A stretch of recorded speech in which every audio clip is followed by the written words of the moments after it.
Hello, everyone. Welcome to today's Energy Transition webinar series on the future of hydrogen and green ammonia offtake agreements. We're going to take a look at some global hydrogen trends and the challenges in securing offtake agreements. I will shortly hand over to my colleague, Zach O'Connor, who will briefly run through some of the hydrogen key updates and trends. Following Zach's short presentation, we will jump into a panel discussion moderated by myself, Jubilee Iso.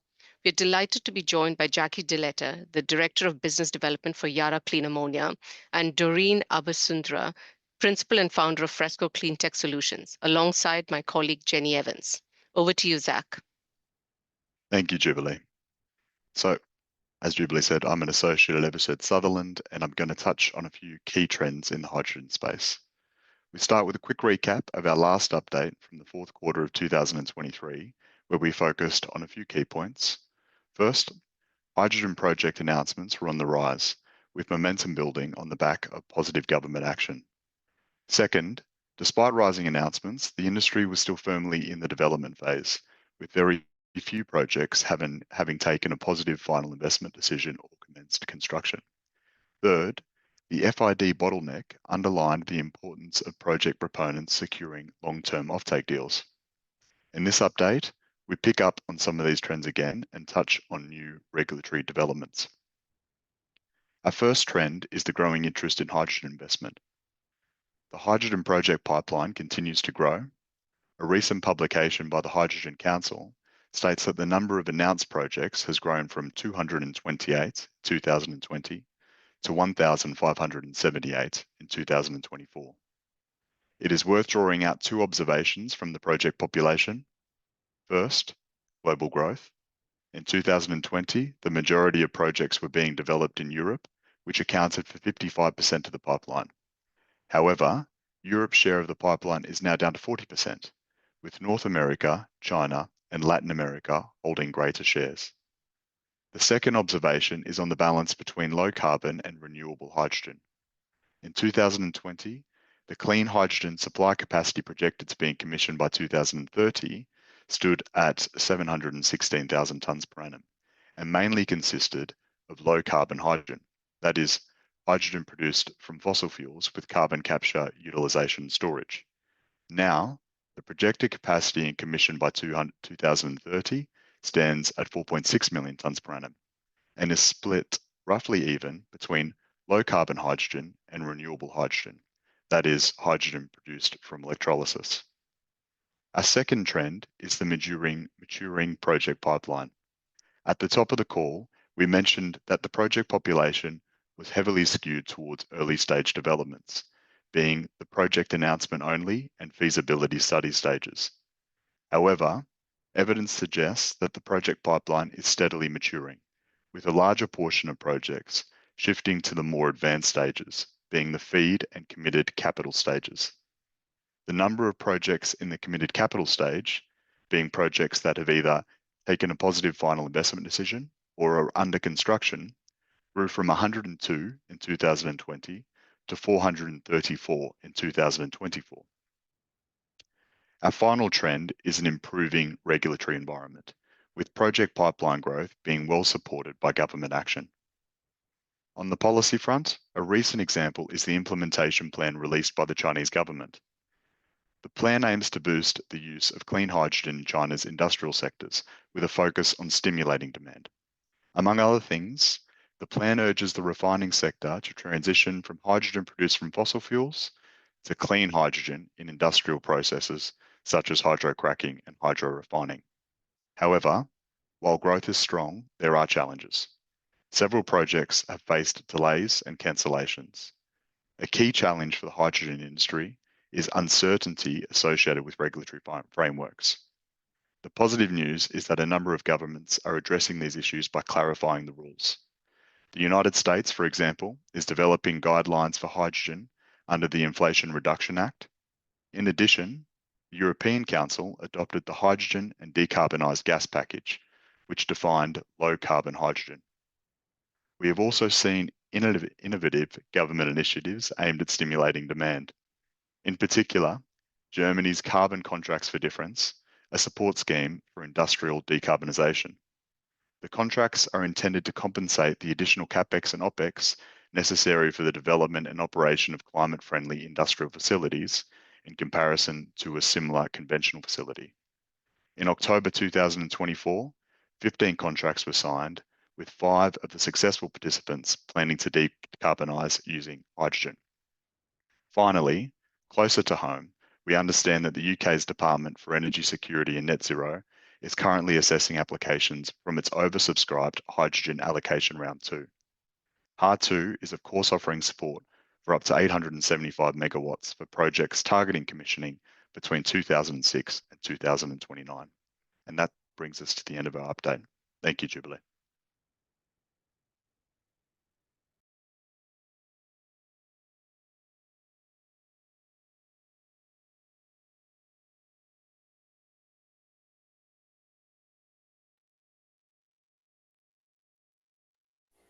Jubilee, we don't hear you. You're muted, Jubilee. Sorry, rookie mistake. Thank you. Starting the panel discussion once again. In terms of hydrogen, I'm going to throw some more numbers out there in addition to what Zach shared. The global low carbon hydrogen sector now has contracted volumes totaling about 8.3 million tons per annum. This figure represents about 6% of the total announced hydrogen capacity of about 135 million tons per annum.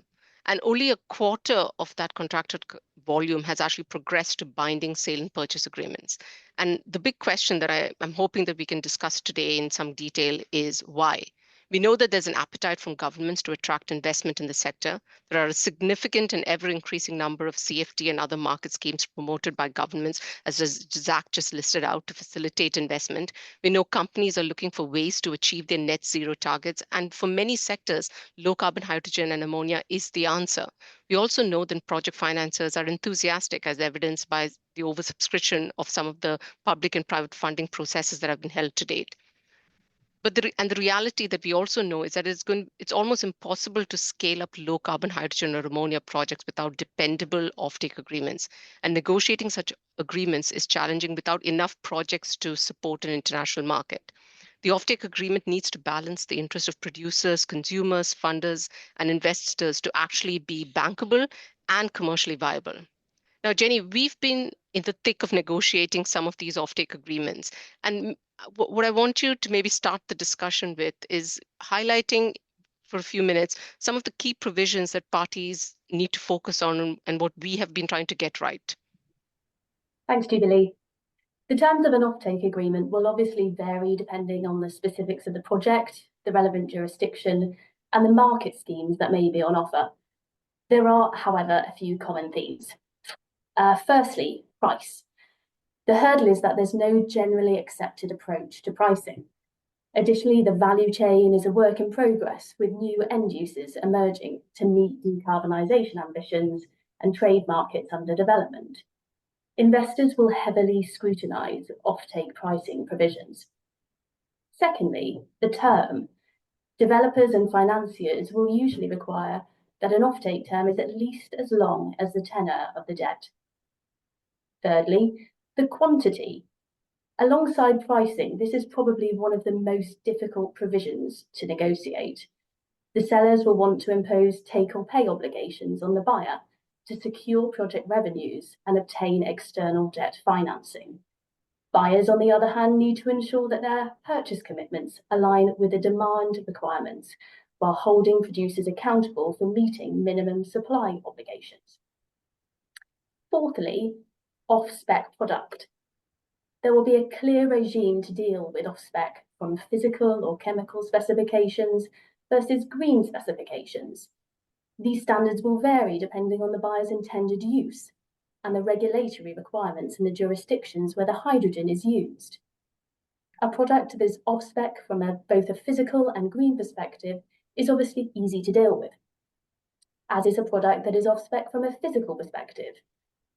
Given the illiquid market, a product that meets the physical specs but not the green specs may not be accepted downstream and therefore could be a battleground. The parties will need to agree on a regime for certifying the green origin of the hydrogen traded under an offtake agreement. And maybe the last provision that I want to highlight, Jubilee, is that the parties will need to give careful consideration to the change in law regime. which will regulate how parties will allocate the risk of changes to applicable laws or regulations under the offtake agreement.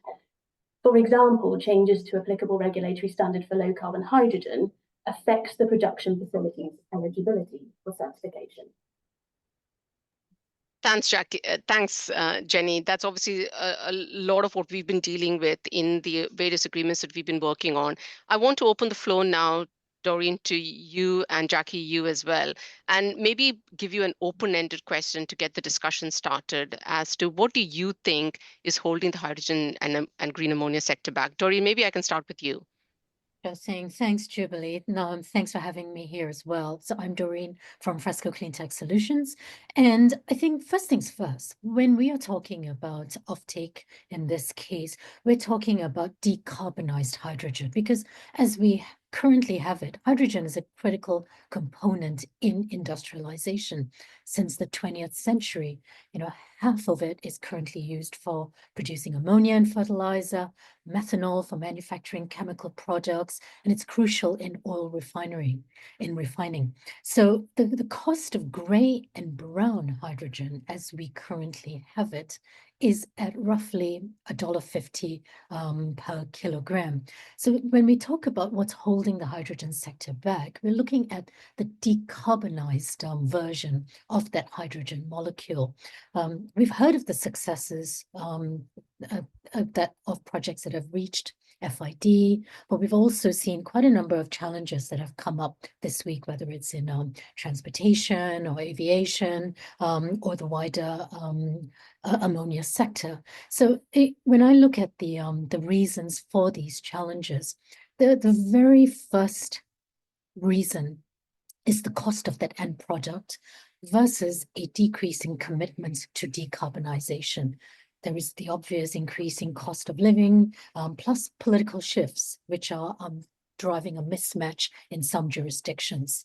Secondly, in terms of getting that long-term take-or-pay agreement that Jenny had clearly described, one of the concerns that the off-takers have is that they're looking towards technology improving quickly, possibly. We've all seen what DeepSeek has done with AI. It came out overnight and said, we're improving the market by 50 times with a fraction of the power. So there is also that consideration. Will technology improve so much faster that our levelized cost of hydrogen reduces, and therefore it reduces the cost of offtake? A fourth point to mention is the levelized cost of electricity, for which is usually about 70% of capex in a so-called reduced hydrogen, a decarbonized hydrogen project. That's gone up. Plus, increasingly, it's a quantum that's not there, because back to the AI discovery, we're using more data centers, which you need more electricity. That electricity price is going up. The supply of electricity is going down. So there's this complex financing structure that also has to be put in place to meet the planned green hydrogen certification that was just discussed as well. So a developer or the project owner not only is just plugging and playing when it comes to gray or brown hydrogen, but having to build the electrolyzer, plan for the renewable energy source, battery storage, working out how to balance the intermittency of the electricity with a PPA, just to get that LCOH that an off-taker will agree to on a take-or-pay basis. So these challenges all come together. Effectively, we're looking for a utopia of a green hydrogen. I think one of the important things is to perhaps consider decarbonizing hydrogen in a blended format to get towards that ultimate certification of being green. And finally, it's really about bringing the players together and matching interest, demand, supply, and regulation together. Thanks, Doreen. And Jackie, before I open the floor to you, just wanted to mention to all the participants, there is a Q&A function. I've noticed there's one question that's come in already. I don't know if we'll get to your questions before we finish today, but we will definitely answer them directly to you if we can't take them on the call. Jackie, maybe I can just ask you. You've been successful in achieving some of this utopia. What is your story when it comes to hydrogen and ammonia, and how are you making it happen or not making it happen? Yeah, I think first of all, okay, what are the hurdles or on the question back and to comment on the REIN?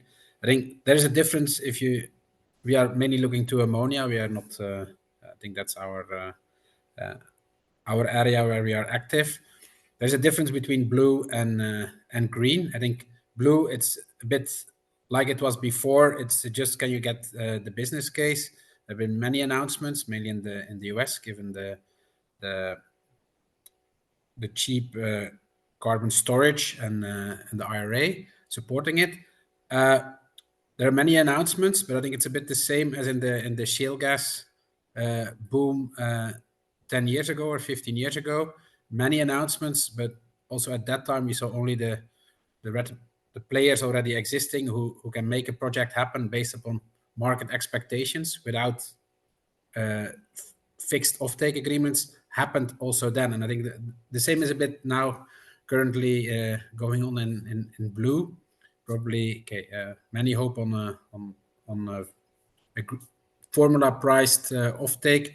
I think also like in the past, it will probably be the ones that take the market exposure and take FID based upon market expectations without offtake agreements. Green is a different animal because everything is capex and it's more or less cost is determined from the start. I think there mainly what's holding us back is regulations because green will be more expensive than blue, especially if you look to Europe, where we although RED III and RFNBO is clear, still many member states have to convert it to what are the member state requirements. There is still some unclarity on what the legislation exactly will be and what the impact will be. Of course, we cracked it once for, I think, the volume is sufficient for the developer to start to pass FID and recommitting it, but compared to our yearly consumption, it is still a rather small volume. So we are convinced that when the product will be there, when the plant is built, we will be able to sell it at least as a niche zero carbon fertilizer. But for further demand, we need also other sectors, the new sectors coming into play for shipping, for cracking, for power. And one of the things that's holding back there to bring it to Europe, because I think Europe is most advanced in regulations compared to other regions, it is the missing infrastructure. There is limited new demand close to existing ammonia terminals, and if they are, then probably the terminal is not big enough.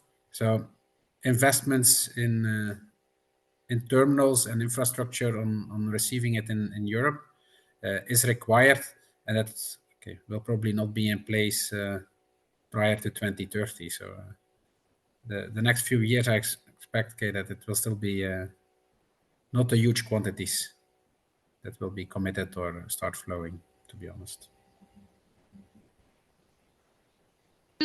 Do you think that there should be a focus on certain sectors? You mentioned some of the sectors. I'd like to maybe ask you to go a bit more in detail on that. Like, so when we enter into offtake agreement, and you want to achieve the long-term take-or-pay, which is the only way we can get bankable offtake agreement, should we be focusing only on certain sectors? I think that's always a risky bet if you only bet on one sector, and I think because probably to make it happen and to build infrastructure, also things need to aggregate, and then that you get reasonable sizes to have scale from the beginning, at least at at the receiving end as well. So as Yara, we bet on all the sectors. Of course, some if you look to Fuel EU, the requirements for perhaps for hydrogen for using in the refineries is more developed than other legislations, like for example for shipping. I think still a bit waiting on IMO. So there are differences, but betting on one sector, I think it's at least we are convinced that it will happen. The question is when, and if you would ask, and the order will change as well. I think also based upon how legislation and regulation develops for the different sectors. So going back to the offtake agreement and getting it right in terms of, let's say, the green requirements, are we then saying that actually offtake agreements, if you want to actually diversify your risk and bet on all the sectors, or bet on at least more than one sector, then in reality your specifications for the green hydrogen should actually be the lowest common denominator in terms of making sure that you can actually achieve as many sectors as possible. Is that a fair description? It is Yeah. fair, Jubilee, and I think, but where we are, that is the utopia that we're trying to get to, and it would be far easier to get to that utopia if we do go down the blending route, and not having to be so tangibly choosing between one or the other.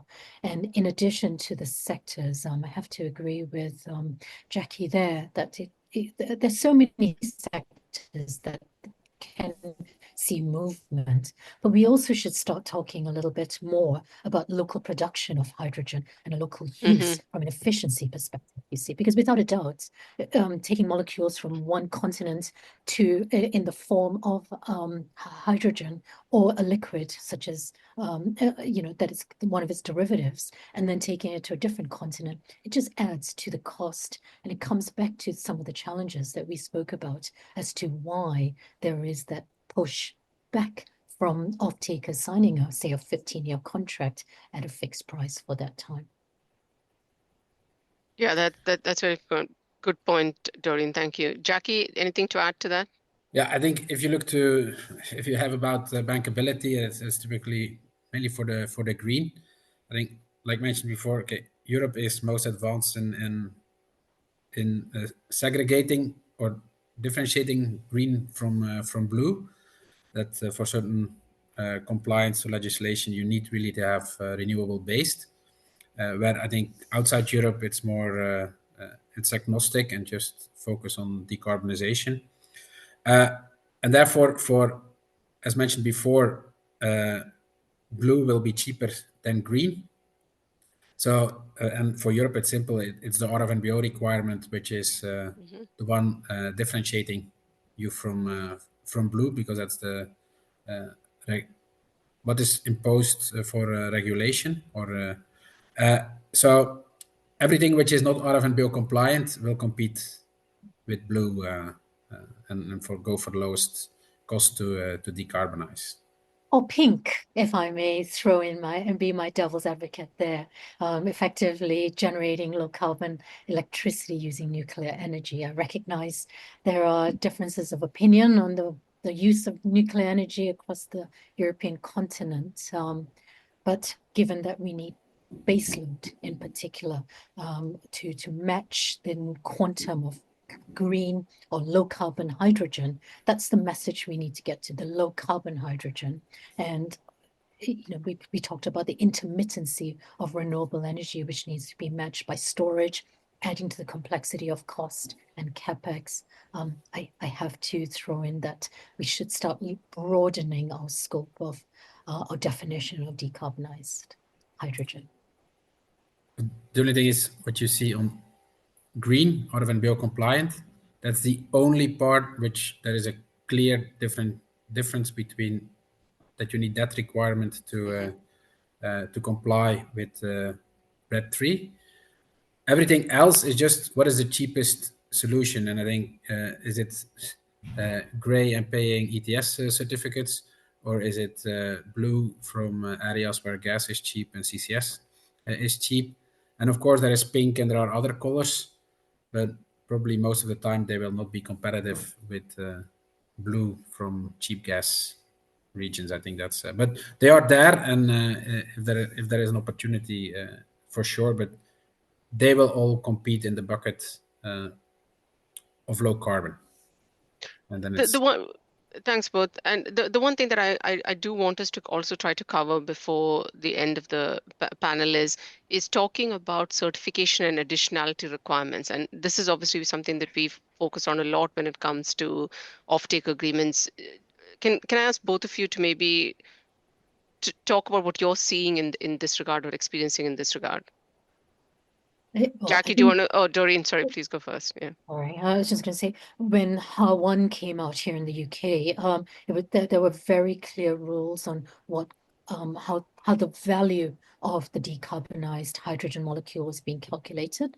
However, that was very different to the definition in the EU or the US, and clearly not defined in Asia. So that I think that there is that need for collaboration and agreement across the geographies, in particular for certification.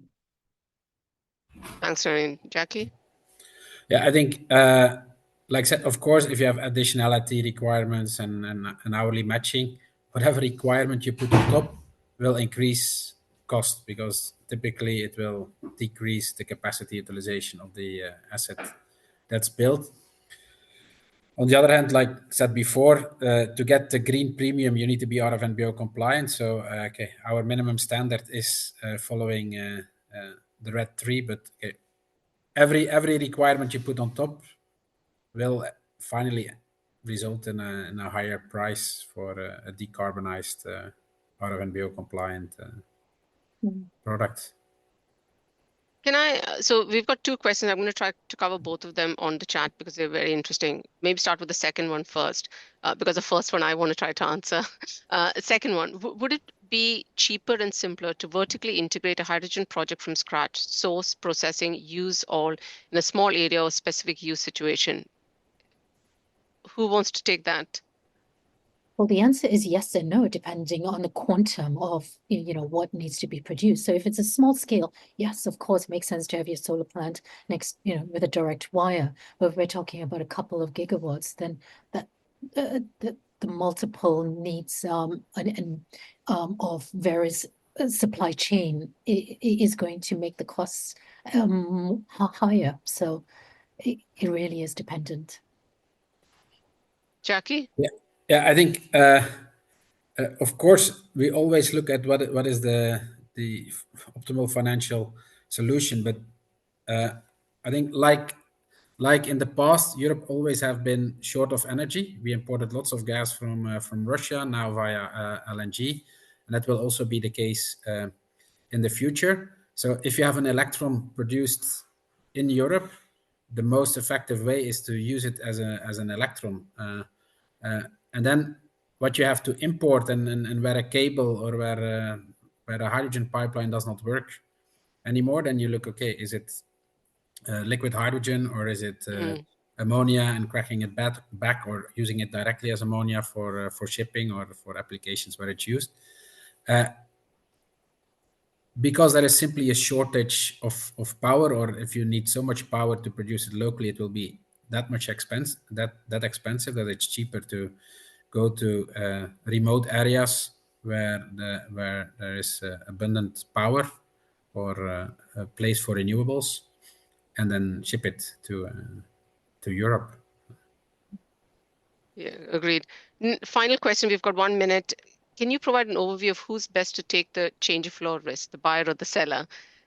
Without meaning to give away my negotiating position on deals, I'm going to say actually it depends on the contract. It also depends on how you define change of law, because ultimately in an offtake agreement, the seller is agreeing to provide a product of a certain specification or requirement. And in order to do that, there might be certain change of law that is actually built into the specifications that you're agreeing to provide, in which case it is a seller risk.